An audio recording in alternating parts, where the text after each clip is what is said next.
What does this really mean? Differentiation is not about teaching something different. It's about teaching something differently. And we must keep thinking and have that top of our minds at all times, really. I've got 4 quotes for you. Firstly, from the Code of Practice, draft Code of Practice, I understand.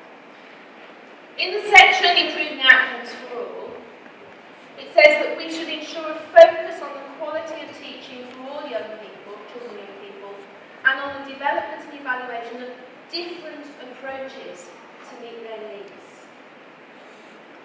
If we look at teacher standards, teacher standard number 5, adapt teaching to respond to all the strengths to respond to the strengths and needs of all pupils, have a clear understanding of all pupils, and be able to use and evaluate distinctive teaching approaches. Different teaching approaches. It's up to us, not the children, to adapt their learning.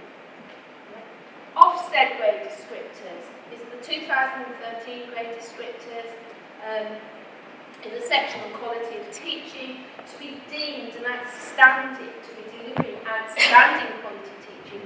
Teachers should use well-judged and often imaginative teaching strategies, thinking outside the box, including setting appropriate homework together clearly directed and timely support and intervention, match individual needs.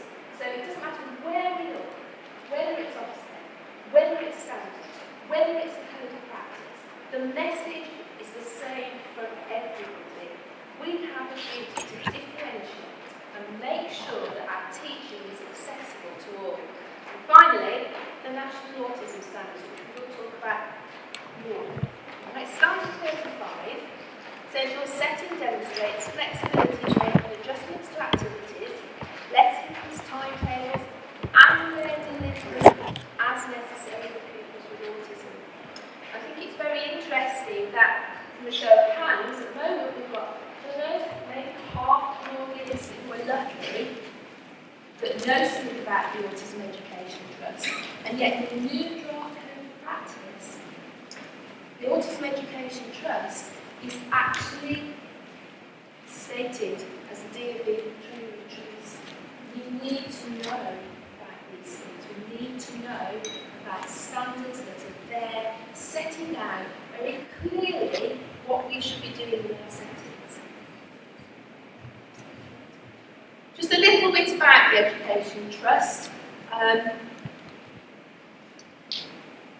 Its whole philosophy, and I'm going to talk to this about this its philosophy is based around having good, solid training for all. And that training, through that training, which is delivered through national hubs, through that training, we can then start looking at a competency framework, how we as professionals should develop, how the skills that we as professionals working with children every day should actually have, and how we can measure up to those.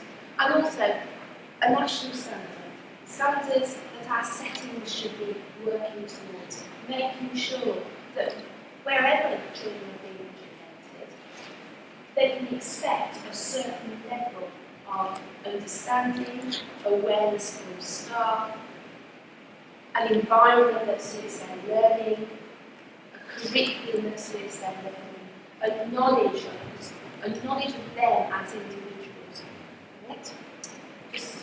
There are 3 sets of training, 3 levels of training, I should say. Level 1, it's about an hour's training, and it's just general awareness. Level 2, that's all about the nitty-gritty, day-to-day strategies, resources, understanding what it means to be a person with autism within the classroom, to have a person with autism within the classroom. Level 3, that's more about looking at strategic planning for the whole setting. I briefly mentioned the competency framework. That's about setting out very clearly the skills that we as staff should have when we're working with children.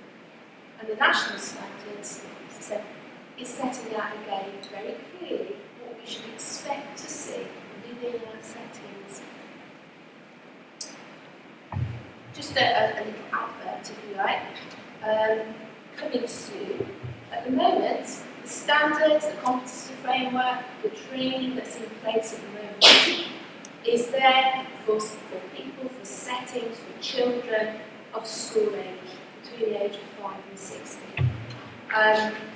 At the moment, some training hubs have been identified and training packages have been written and put together for early years and also post-16.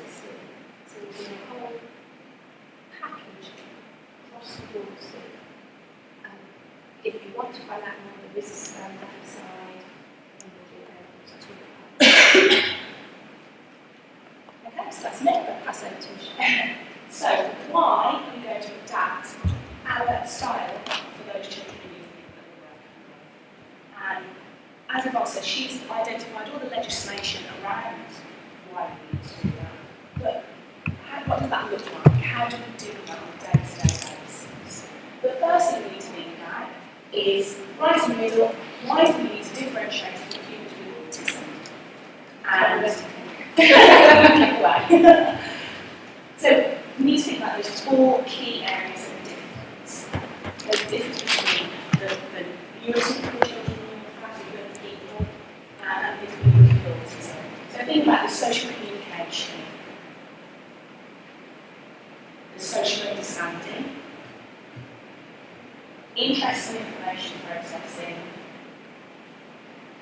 and sensory processing. And when we go into schools, those are four key areas that we're looking for. Those are what we're looking at. So, how do you do it? Thinking about differentiating of resources and environment. What's your classroom environment like? What is your setting like? Is your classroom right next to the boys' toilets? I'm not very pleasant for that one person who was going into your classroom. The groupings, do you just group your pupils by giving the numbers, 1, 2, 3, 4? Does that mean that pupil in your class or your setting is always a person you don't like? There's always an issue. Is there a seating plan if there's somebody not there, if you're not there? And you need somebody to make sure that actually this is how you sit. And you always have that young person back saying, no, he doesn't sit there or she doesn't sit there. Is that clear? Is that clear to anyone in your room? With visual cues, do you have visual timetables? Do you use symbols? Is it very clear on what you're doing in your room? There's concrete objects of reference and learning breaks, so important. I use learning break all the time. I'm sure that lots of young people do, not just those young people with autism.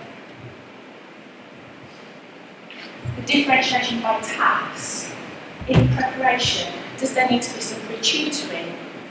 Is there a vocabulary that sometimes miss? As educators, we are really keen on giving lots and lots of information and making sure that those young people have as much vocabulary as they can. Actually, is that lots of that vocabulary missed? So I was re-tutoring and preparing those young people. The introduction to the lesson is suitable for all of the pupils. So the main activity, is there an opportunity for consolidation?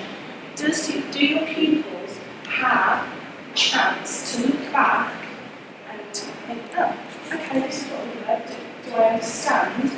Is everything understood? And that may be on a whole class basis, but actually thinking about that young person with autism doesn't need to be in that setting, but it is in a different setting. And how are you assessing and evaluating your own practice?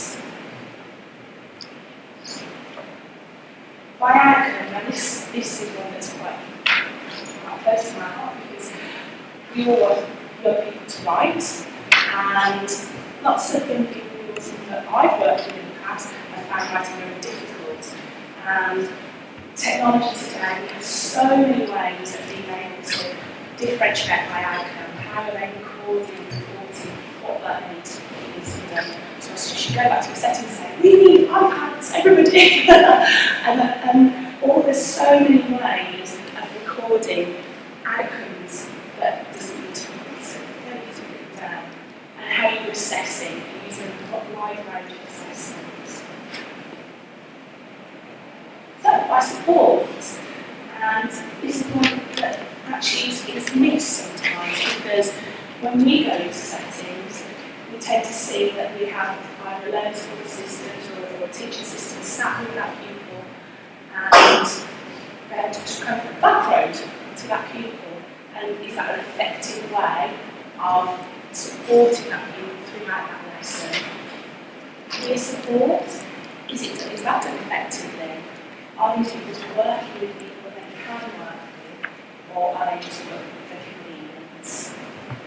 That's visual cues, task boards, and modifying that language, making sure we're not overusing language, using too much language.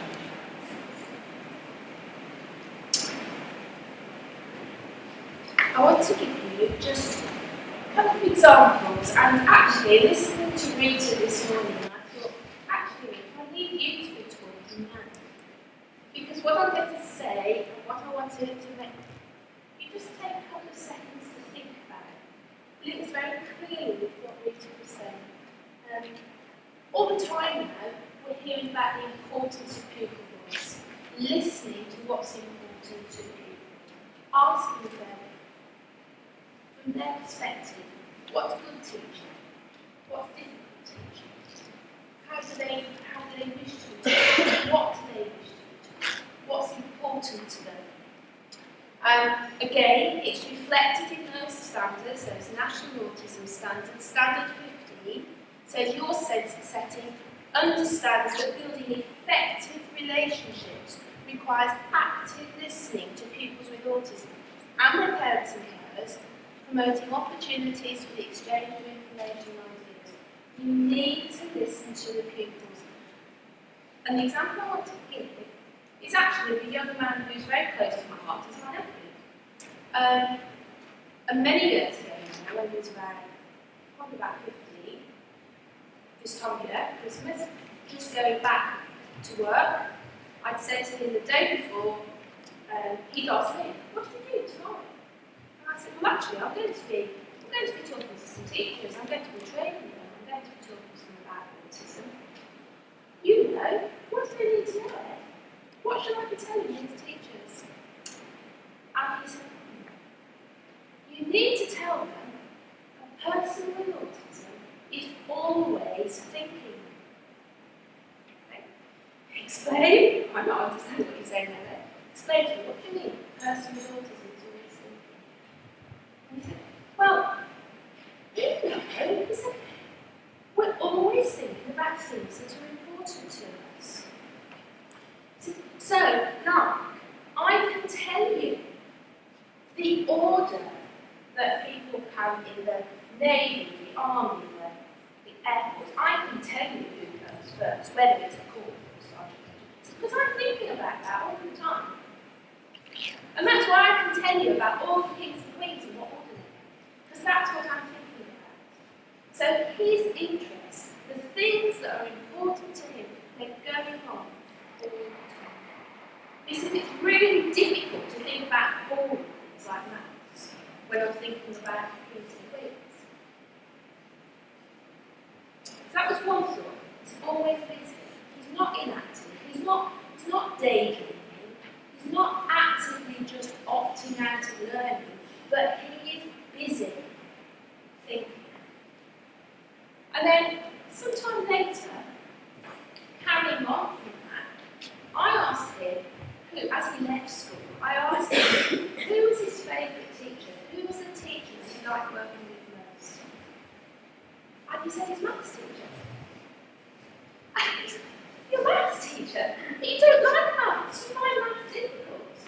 He said, yes, but he really knows me and he really understands me. So like we've got a special code and he knows I don't always listen to maths. But when he's teaching an important bit of maths, he goes, and I know I have to listen to those bits, and then I can go back to my own thoughts again. And for me, that said it all. The subject he finds hardest, least enjoyable, is the teacher he appreciates and what he needed. And the teacher knew that actually for Ed to be engaged in those lessons, he just needed that very subtle sign. And it's those tiny, tiny little things that make the biggest difference. And we can only put those in place if we get to really know the children. So thinking about where to start when you're differentiating, as I said, we really need to know that people. Recently I was in a school where the lead practitioner said, oh, I know everything about this child, I know lots and lots and lots about this child. And we had a coffee morning and we invited the parents in and we had just a general chit chat, and the lead practitioner sat at the back and she was making some notes. It was really interesting to hear what the parents said. And one picture in my case, his mum was talking away. She said, I'm really thought about him. She said, he has real toilet issues. And I saw the lead practitioner. And she said, oh. And I said, well, what are the issues? And we went through lots of issues that he had. And there were issues about leaving the house. He didn't like to leave the house. He felt very safe and secure at home. And when he left the house, he said, I really need to go to the toilet. So Mum and Dad had to take him back inside, and they'd have to go through the whole rigmarole again, setting out how to go to the house. So he was often late for school, so then he would miss those key bits in the morning, we used lots of key information. So the actually didn't know this, and after she said, I had no idea that they had this issue. I just thought, that they came late every day. So actually having that little bit of time to speak to the parents made such a huge difference, because then there are things that could be put in place, and school could help with that issue. Not so much the toilet issue, but they knew why he was arriving late, and were able to put things in at school to help support at home as well. But that's not something that I was going to talk about in the playground, and it was just in that very safe environment for them that she felt as though she could share that information. And I think that is where we need to make sure that we know our pupils so well, inside and out, all of those things that we just missed, because actually we're focused on the education. I mean, it did allude earlier to person-centred planning, putting that child at the centre.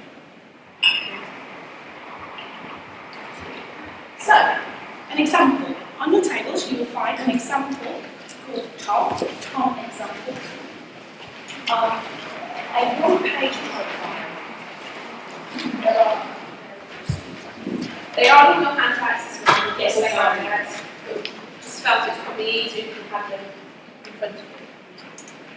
So these are one-page profiles that we talk to our schools about having, and it has lots and lots of information. Now this is quite a busy one because we wanted to give you lots and lots of information. You can just take a look, just have a look through and just see if anything jumps out.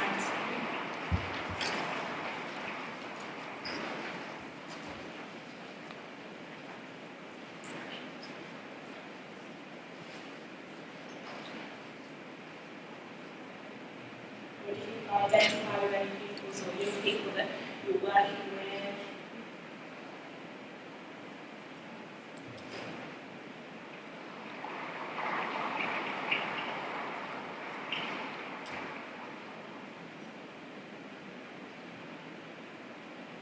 So the one-page profile is a profile that's derived from information from the teacher or the person who's working with that young person, from information from that young person, and from information from parents and carers. So when I've done these with my own class, I've done one sat with that child, one myself, sent one home for parents to have a look at, and then put them all together. And that way then we've got a really round picture of that young person. And we know all of that information is relevant. We know that all that information is from the people that know that young person best. Thinking about it being regularly updated, because we know that young people with autism, they change on a regular basis depending on setting, depending on what's going on in their lives. So that needs to be updated quite regularly. And we also think about those 4 areas of difference. So when we're writing these, thinking about that social communication, the social understanding, the interest in information processing, and the sensory differences, and all of that information is there. That way, if you have most of all of those for young people that you're working with, anybody that walks into your room or your setting will be able to see straight away what those differences are, what those difficulties are.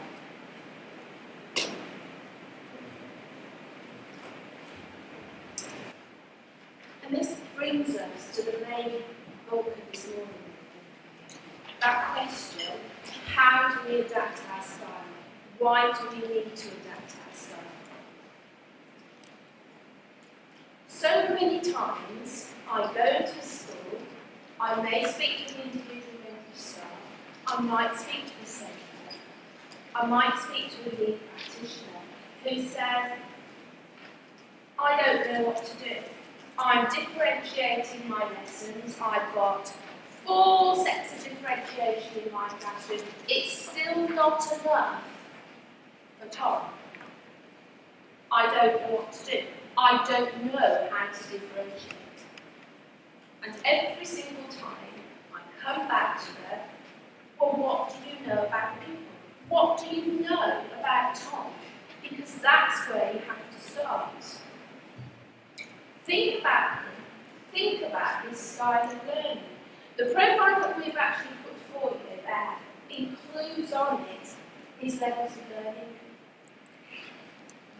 The levels is working out what he particularly finds difficult. We need to have all of that information.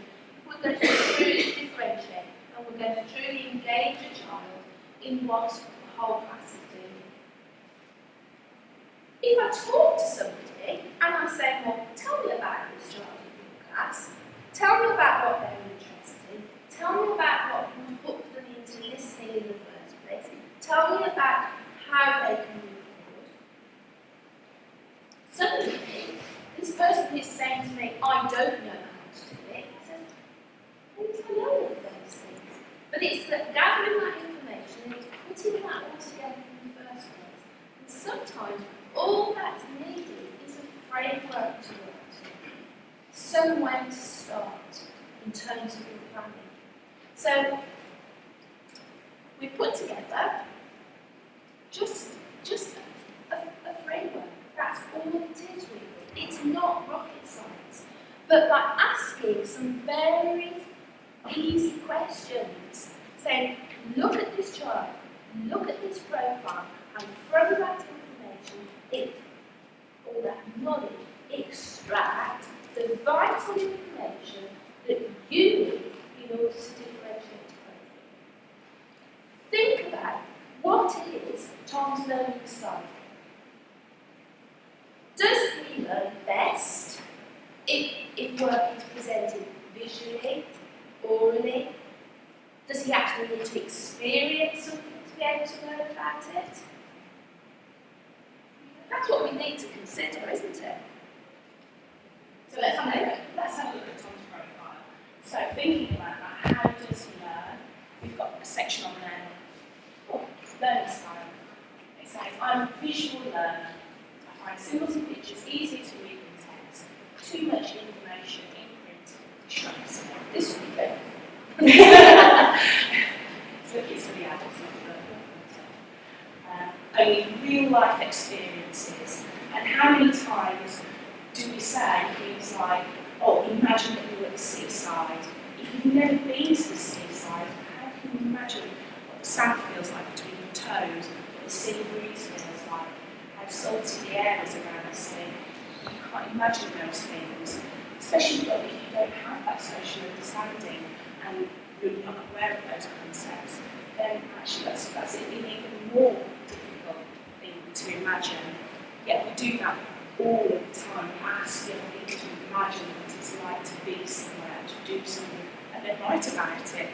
And if you have never had that experience, and you might have a wealth of knowledge from lots of other young people that have been to reach, but then if you've got just one or two people that can't do that, that's really difficult. So it's about making those experiences real, and that would work for Tom.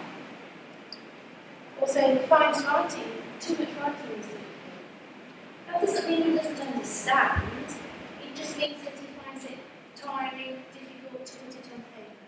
If you talk to him, he'll show you that he has a wealth of understanding about certain subjects. So then that brings us back to differentiating by outcome, doesn't it?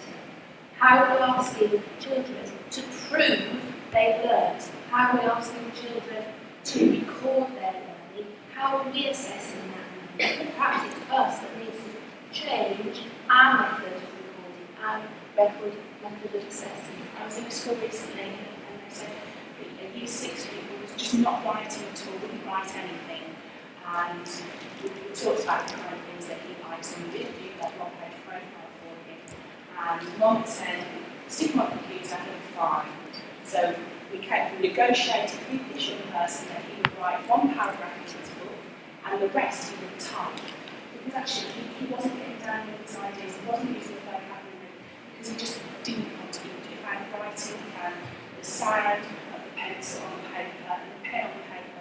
It was just too overwhelming for him.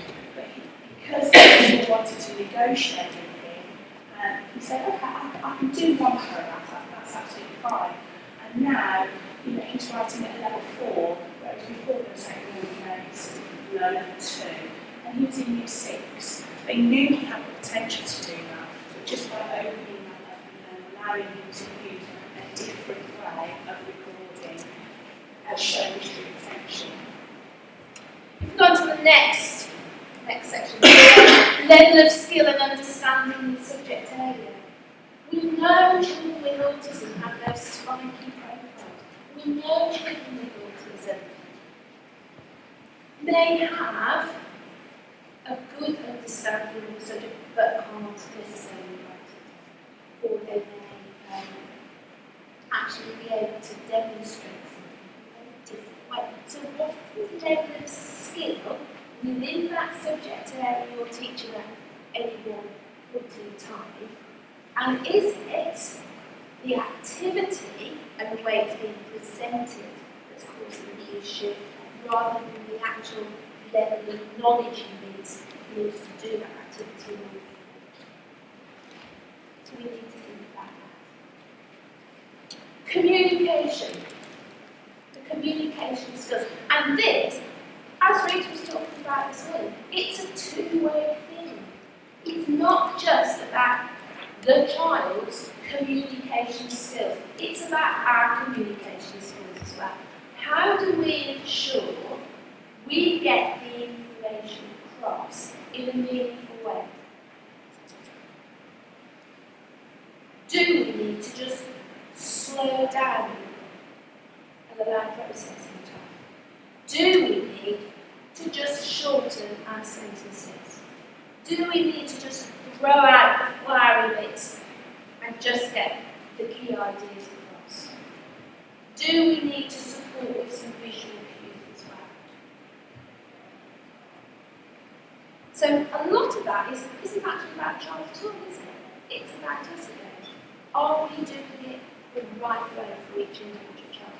And then the last one, that special interest, that thing that's going to hook somebody in and engage them in the activity in the first place. We underestimate the power of special interests, and when we talk to young people, they say, oh, if they just introduce something with Spider-Man, or then you've got the hook. It's that. Yeah. It's just tiny thing. Special interests, they are so important.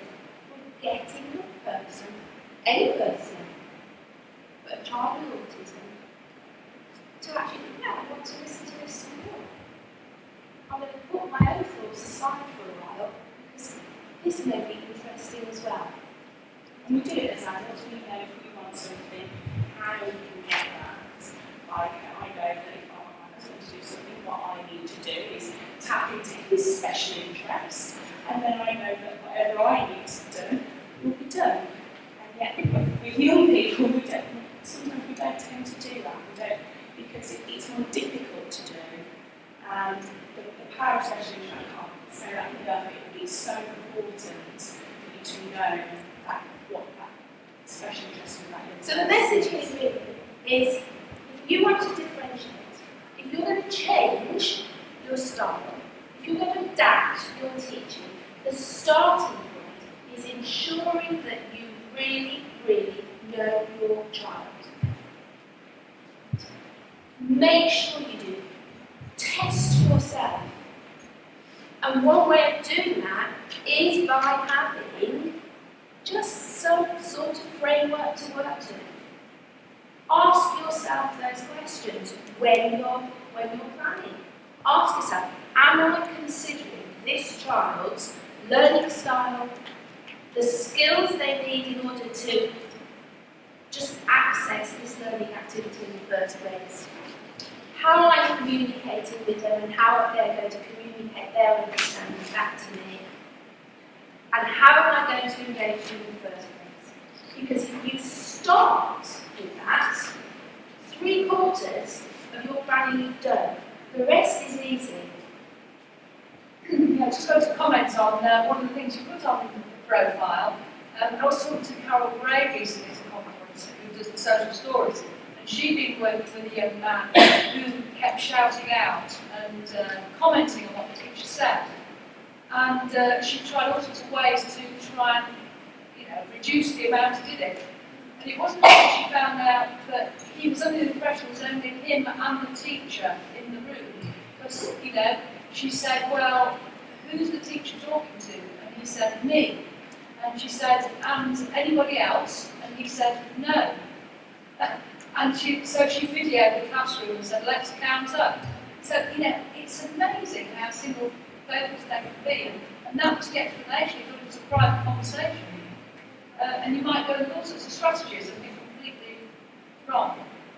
And actually get yourself tied up in knots, trying to put lots and lots of strategies into place, when all you really need to know is where that child's coming from in the first place. So the starting point every single time is really, really get to know that child as an individual, and then everything else falls into place.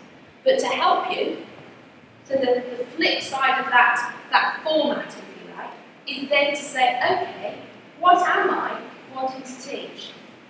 What is this activity that I'm presenting to my whole class? Yes, I've got my differentiated levels for my general differentiation. But what do I have to put in on top of that for this individual pupil to make it individual differentiation? And then you need to break it down. Are they even going to understand what I want them to learn back? How am I introducing this learning activity to them? How am I going to differentiate that introduction? Or to make sure that introduction is appropriate, I'm going to think about their learning style, their level of skills that they have, their communication and knowledge. That special interest to draw them in. I'm then going to think about that main activity. What is it that I actually want them to learn? Not what is it that I want them to produce, a piece of written work, beautiful drawing, a report. What is it I'm actually wanting them to learn? Because that's what my focus needs to be on during that main activity. And it may look different, their learning may look different to their pupil. How am I going to ask them to record their learning? How am I going to record it? How am I going to assess what they've learned? And suddenly it all starts sort of falling into place, which brings on to the next bit, which is over to you. Okay? Within your tables, there's a large copy the format we were looking at earlier. Together, just have a chat about Tom. Fill in that first sheet. Communication, learning style, special interest. From that sheet, make sure you really understand that pupil. And then think, okay, if I was going to have to teach this lesson, what might I do? I can think outside the box, I can make it as wacky as I like. Right? How am I going to engage that child? Because for the rest of the class, this is what the lesson is going to look like for them. This is basically Year 6 lesson. Yes. It's exactly just lesson. And it's surrounding World War II, which lots of Year 6, I think the majority of Year 6 pupils do World War II. And it's the lesson. But it's part of you to differentiate from Tom. So it's a whole set of lessons, it's just taken one, and in this particular lesson, the general planning is that there's going to be a sharing of topic vocabulary, just checking that everybody in the classroom's got the same sort of vocabulary. We're going to mind map feelings of evacuees. Right. Then the bulk of the learning, the bulk of the lesson, in groups, we're going to look at and discuss a photograph of evacuees boarding a train, and then the groups of the children, they're going to have a little chat about, they're going to feed back to the rest of the class what they can see, the emotions, the actions of the evacuees. You see this in classroom time and time. And then when they've done that, independently, they're going to pretend they're an evacuee, they're going to write a letter to their parents after they've been sent away. They're going to be expressing how they might feel and what they'd be wanting to tell them. At the end of the lesson, some of them are going to feed back to the class. We see that sort of thing going on in classrooms all the time. What would that be like for Tom? And how are we going to make that lesson accessible for Tom? We'll give you 10 minutes at first, so you have a look at the first sheet. have a chat. Thinking about style, thinking about. So, finished. If we come back to this, just throw out some answers to us. Learning style. It's a visual learner. Okay. What else do we need to think about in this particular lesson? A lot of noise.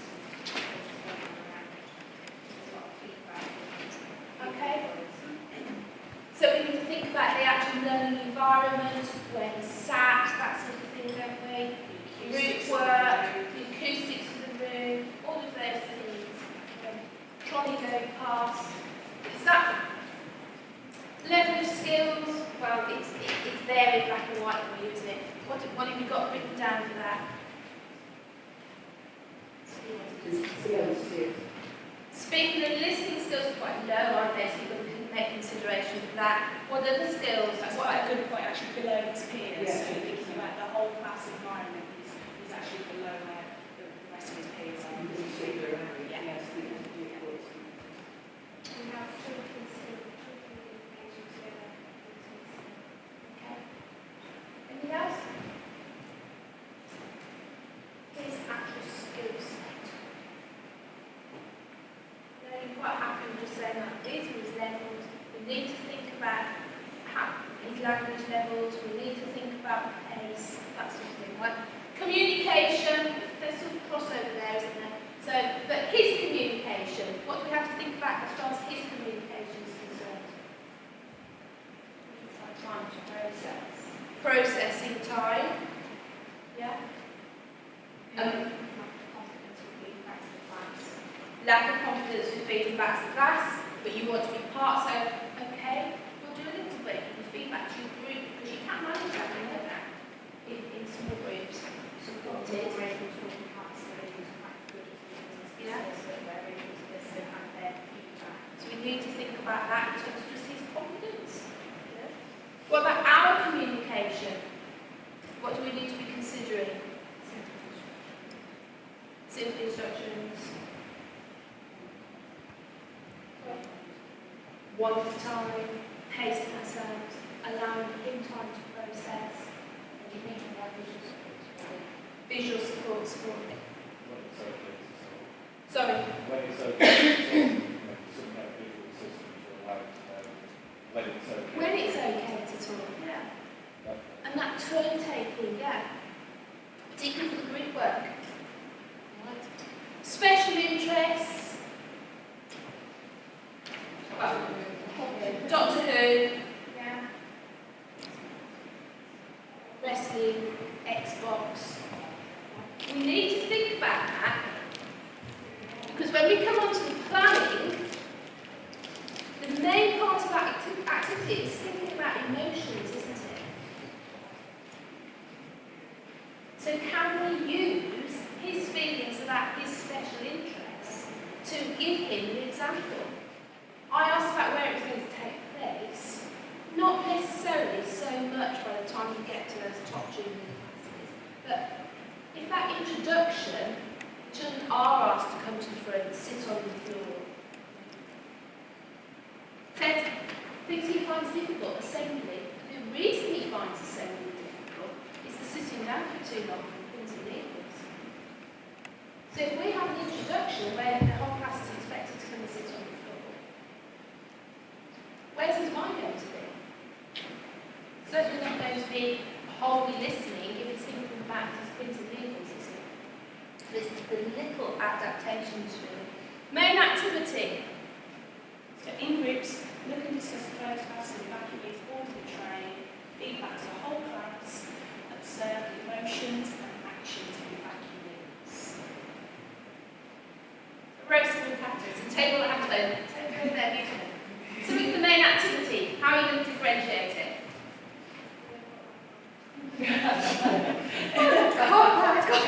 Main activity. Where we sat, we talked about using TA, work transition, one part of the activity, Yeah, TA. Yeah. 10 minutes, the whole lesson. But how long do you need for transition?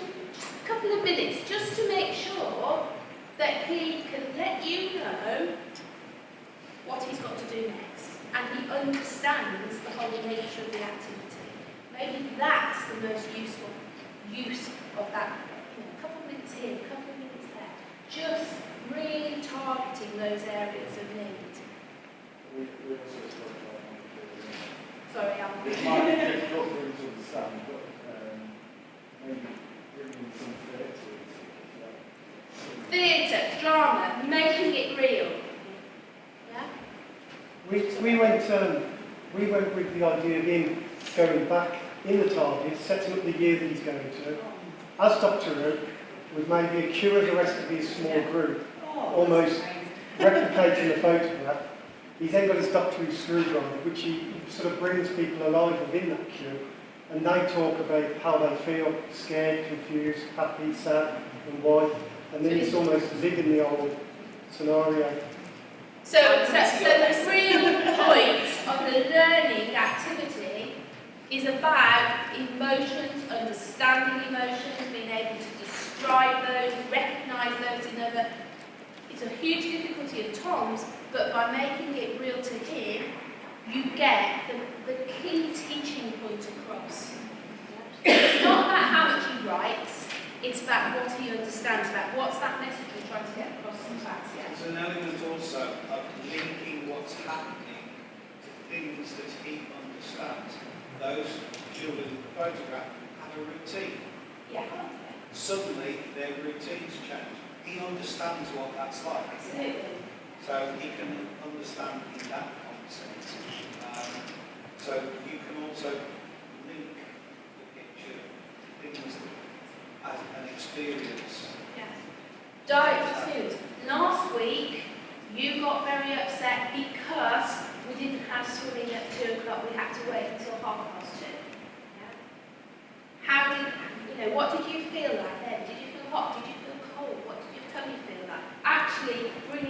actually real experiences, having that sort of discussion.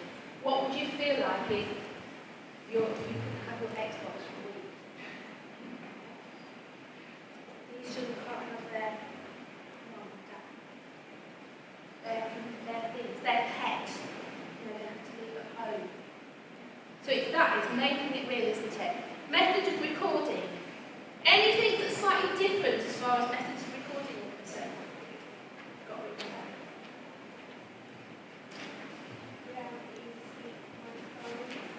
Easy speak microphone. So there's very specific resources you might use. Talking about an easy speak microphone, that sounds nice.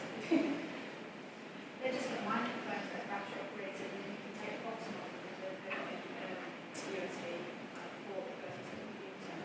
So we talked about perhaps having a laptop, a headphone, and headphones. We've got about 2 in our school, but we might build it and share it. Yeah. Like bigger cards as well, don't they? Yeah, little postcards, portable postcards. Yeah. So it's instead of writing it down, it's there. It's just letting people know what Tom's understanding is, but in a different way. Another 2 minutes of the TA is kind of, we've used about 4 so far. The TA just writing down what he's saying. Yeah. Quick. We also spoke about the mixed ability pairing, more able child who's speaking, listening, perhaps feedback, the thoughts that they share. Absolutely, you can have Scribe, you work with the partner work. Okay. The assessment, your method of assessment, what are you going to do? What do you want to see at the end of this session?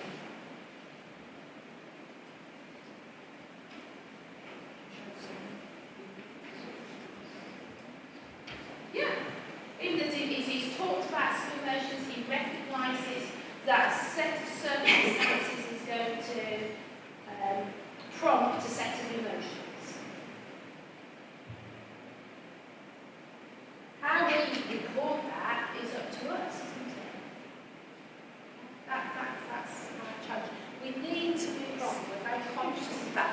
But if somebody came to you tomorrow and said, I've got this lesson to teach, I'm not sure how on earth can I teach this lesson to this particular child? I think they need to go out and do something different. Okay.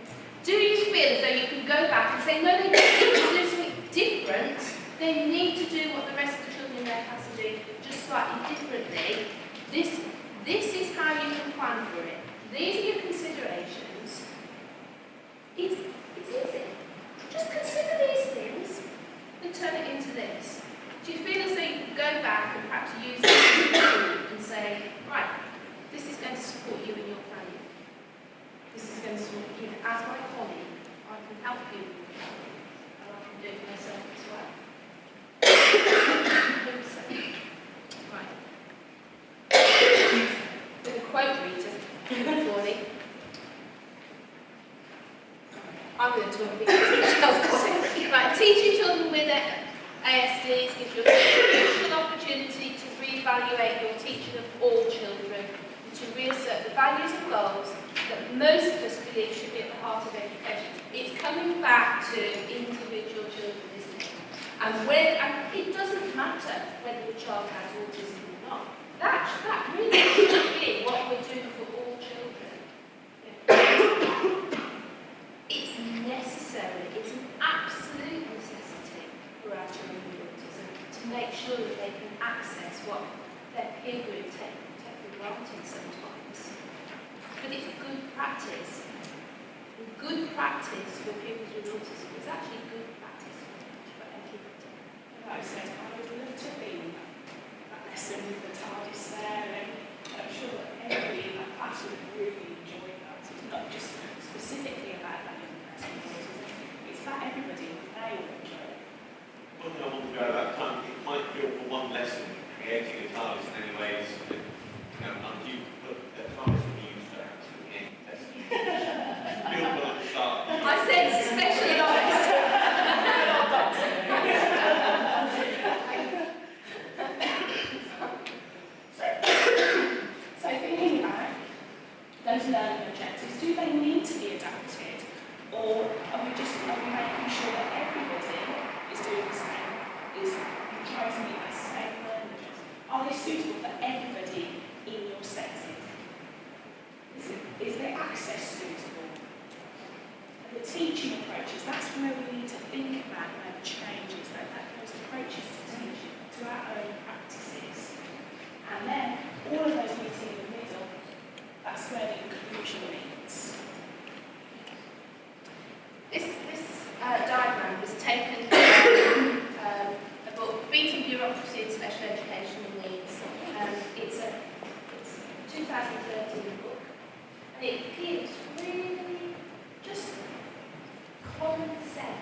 comes up in that Autism Education Trust Level 3 training.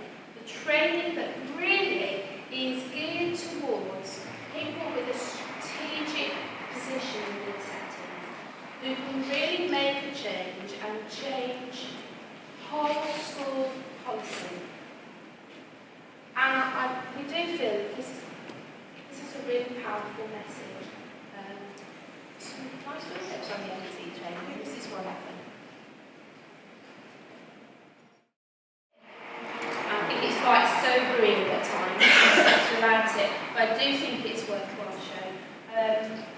I actually feel quite privileged to be an AET trainer now because we have access to films like that, which are important.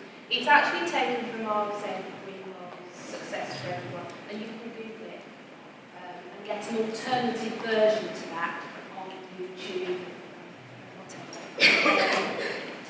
Just to say, it's a very powerful message, but we're quite fortunate to be able to show that. Can't watch it all the way through.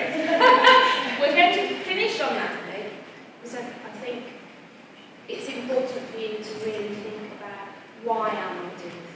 Why is it important to be differentiating? It's very special for children. 5 minutes I think we've got, haven't we? Yeah. So 5 minutes for any questions. And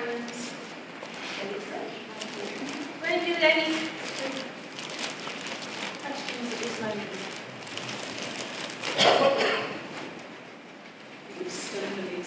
I know this film does have that effect on people. Perhaps that's the film I want to show.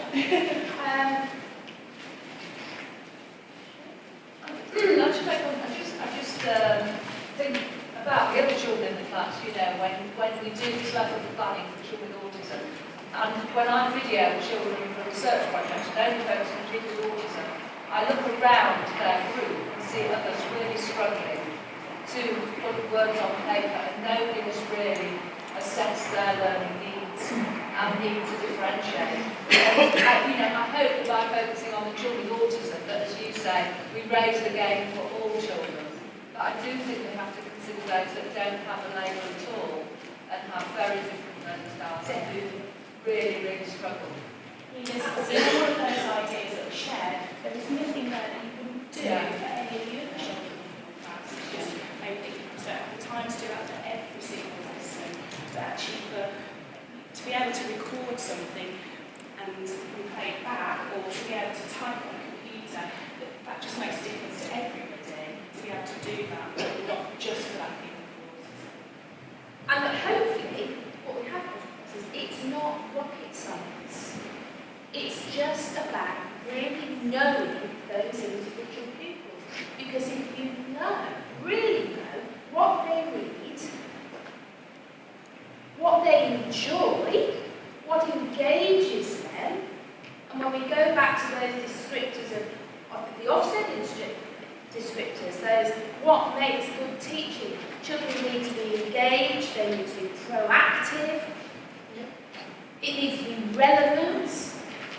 That's all we're saying really, isn't it? That we need to make our teaching accessible to all. We need to make it engaging to all. We need to put in place the support necessary so every child can be proactive within that lesson. And you should, if you're doing it day in, day out, planning, you should actually be able to pick something up like this really quickly if you know your child and think, okay, right, what is it about that introduction? What have I got to consider? Actually, no, Tom can't sit there for 10 minutes. He'll need to go off and do a bit of pre-tutoring, and I'll make sure he gets a movement break there. And I'll make sure that he's not sitting for too long. How many other children in that class would need some pre-tutoring on the vocabulary that you're using? I'm sure that there's a whole group of young people that could do that pre-tutoring time. So it would just be that one thing that you're just doing for that person.